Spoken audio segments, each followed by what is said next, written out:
Hey guys, this is Ryan O'Hara here to talk to you about how the GOP can end Obamacare completely.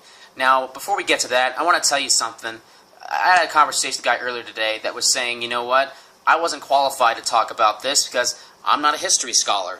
I don't have a college education. I'm not qualified. Not good enough. You know what? I'm pursuing 2 degrees right now. I'm an American citizen. You know what's good enough? The Bill of Rights. The Bill of Rights is what gives us the right to say what we want. We're American citizens. Doesn't matter if we have a college education. That's just simply left-wing intellectual snobbery. You know what?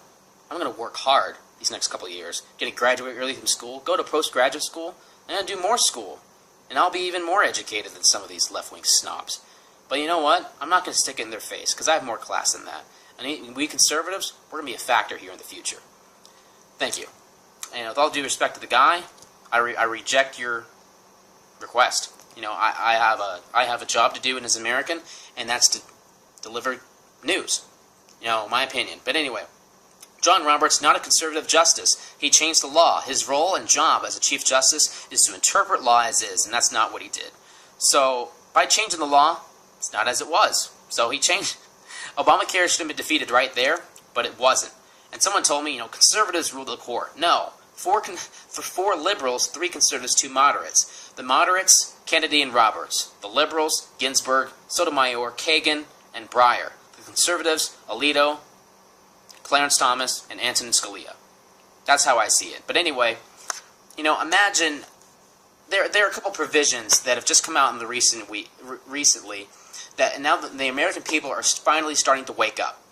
But they're also questioning how they didn't know about this. Well, imagine this. I'm talking about provisions 1341 and provisions 1342 of Obamacare. So imagine if you're in a crowded class of 350 people and you get a keylogger and hack into your teacher's computer and change your grade by 2 to 3 percentage points. Now, do you think that teacher's going to notice out of that many kids? No, probably not. Same case here with Obamacare. Taylor Duke and Cash Bachter were 2 Prescott High School students. They hacked into the teacher's stuff, out of a class of 25 to 30 people, and they changed their grades by like 15 to 20 points. Of course they were going to get caught. Stupid. But when it comes to Obamacare, this is the art of passing a bill of monstrous length, so monstrous that you can add something into it and no one's going to notice. Provision 1341, the reinsurance fund collected from insurers and self-insuring employers at $63 each. Now, who do you think's really going to foot the bill here? This yields about $20 billion over 3 years. Taxpayers are screwed. Next, Section 1342. This is the one that Congress needs to step up and say, we've got to pass legislation to block this.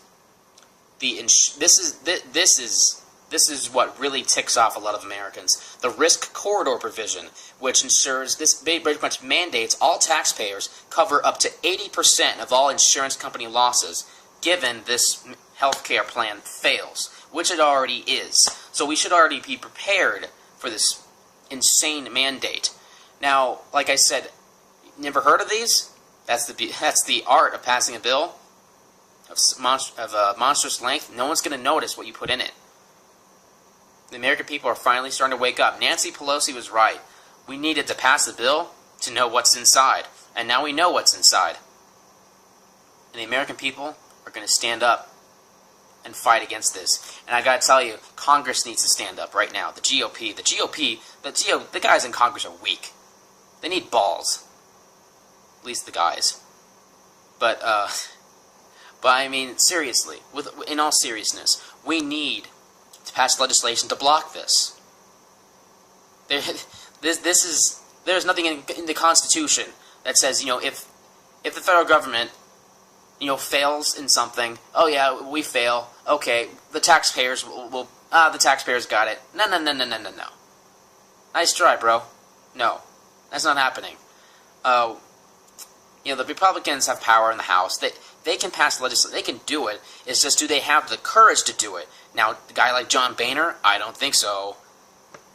And it's just very disappointing. So the whole,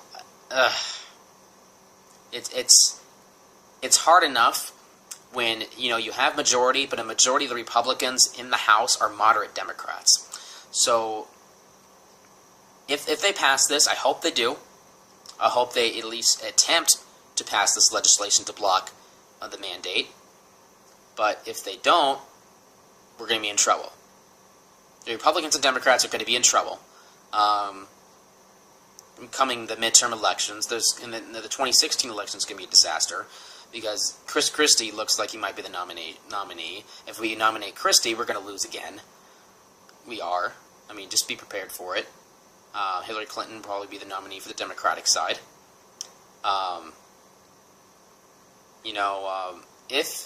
If we do pass the legislation, President Obama would take a huge risk by rejecting it, because there are some people on the left now that are starting to realize, you know what, President Obama is not a man of his word.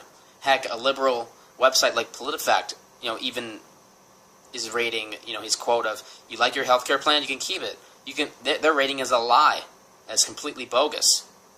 So that's something that the American people, we have got to stand up. We the conservatives, like I said, free speech. Who cares if you have a college education? Stand up. You can do it. Anyone can do it. It just takes courage. Now, don't listen to these left-wing snobs that say, "Oh, you're not smart enough." In realization, punch those fools in the face. They deserve it. We can do this. We can do this together. We the conservatives, we got this. All right, guys. Good night.